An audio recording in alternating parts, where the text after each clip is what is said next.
नमस्कार, मैं Vanshika TNV academy की तरफ से आप सभी का स्वागत करती हूँ। तो आइए आज हम बात करते हैं HAZOP के बारे में। HAZOP क्या है?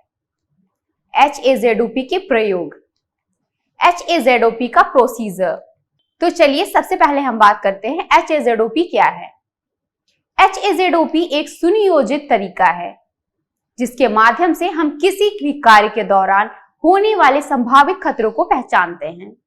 इसको फॉलो करने का ढंग यह है कि वर्किंग साइट पर होने वाले किसी भी कार्य को छोटे छोटे भागों में तोड़ते हैं और प्रत्येक स्टेप में गहराई से पैरामीटर को ध्यान में रखते हुए छोटे छोटे संभावित खतरों को आइडेंटिफाई करते हैं और पहचानते हैं ताकि कोई संभावित खतरा ना छूट जाए।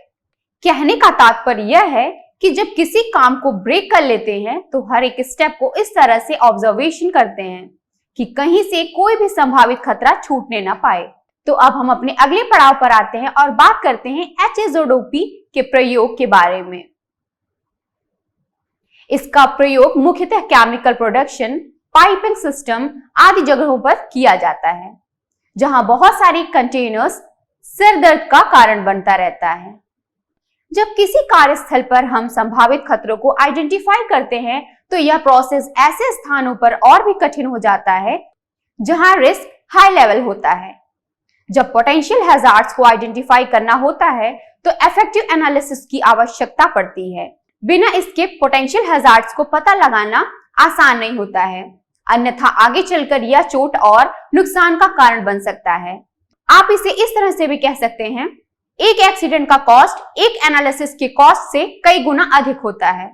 ऐसा नहीं है कि कार्यस्थल पर खतरों का पता करने के लिए केवल HAZOP है। इसके अलावा JHA, HIRA, JSA आदि इफेक्टिव मेथड हैं जिसके माध्यम से हम वर्क प्लेस पर पोटेंशियल हैजार्ड्स को आइडेंटिफाई कर सकते हैं।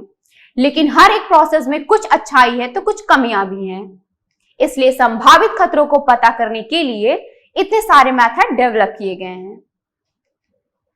अगर इन सभी पोटेंशियल हैजार्ड्स को पता करने के लिए मेथड पर ध्यान दिया जाए तो जो सबसे अच्छा प्रोसेस है वह JHA, जॉब हैजार्ड्स एनालिसिस है, क्योंकि यह साइट पर होने वाले प्रत्येक कार्य पर विचार करता है जिसे प्रत्येक वर्कर्स को करना चाहिए। नीचे कुछ पॉइंट्स दिए गए हैं। इस प्रोसीजर को HAZOP के समय अनुसरण किया जाता है जो निम्न है। पहला, सबसे पहले हमें जिस काम का HAZOP करना होता है उसे चुनेंगे। HAZOP उस काम के लिए चुनते हैं जहां दुर्घटना की संभावना ज्यादा होती है। दूसरा, जिस भी कार्य का HAZOP करने जा रहे हैं उससे पहले एक टीम बनाएंगे। इस टीम के जितने भी सदस्य होंगे वह सभी कॉम्पिटेंट होंगे, अर्थात उन्हें जिस काम का HAZOP किया जाना हो उसके बारे में पूर्ण जानकारी होनी चाहिए, अन्यथा HAZOP उतना इफेक्टिव नहीं हो पाएगा और काम के दौरान खतरों का सिलसिला जारी रहेगा। तीसरा, HAZOP स्टडी को शुरू करने से पहले एक प्लान बनाएंगे। उस प्लान के अंतर्गत जिस भी डेटा की आवश्यकता होगी उसे कलेक्ट करें और जितना ज्यादा हो सके उस काम से संबंधित इंफॉर्मेशन जुटाएंगे जिससे HAZOP कंप्लीट होने के बाद काम को सेफ प्रोसीजर में कराया जा सके। चौथा, किसी भी काम को करने से पहले शेड्यूल को बनाना अति आवश्यक होता है। इसमें इस बात को मेंशन किया जाना चाहिए कि कौन सा काम कब करना है जिससे काम को सही समय पर बिना किसी व्यवधान के समाप्त किया जा सके। पांचवा, HAZOP अंतर्गत हम काम को कई भागों में बांटेंगे और प्रत्येक भाग को ठीक ढंग से स्टडी करेंगे और उसमें पोटेंशियल हैजार्ड्स को आइडेंटिफाई कर उससे दूर करने का प्रयास करेंगे।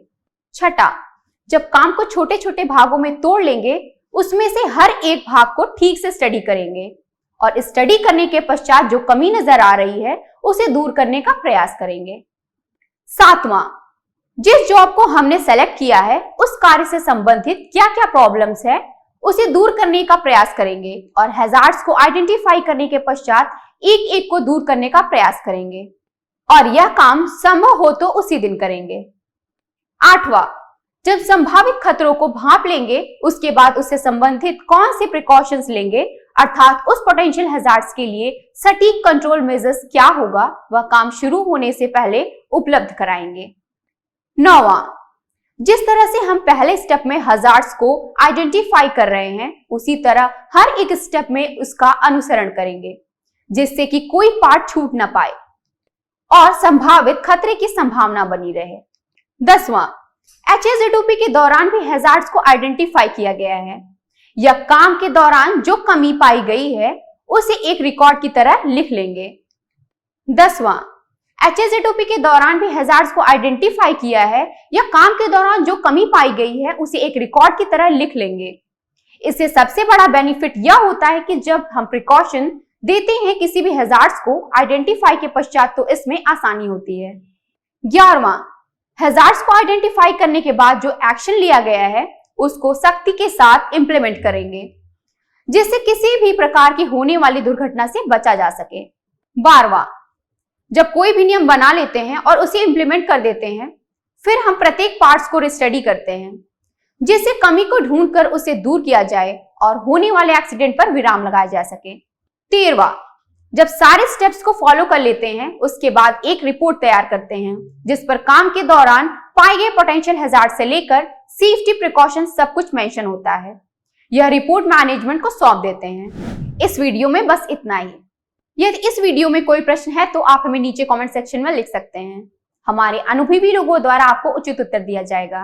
मिलते हैं अगले वीडियो में, तब तक के लिए धन्यवाद।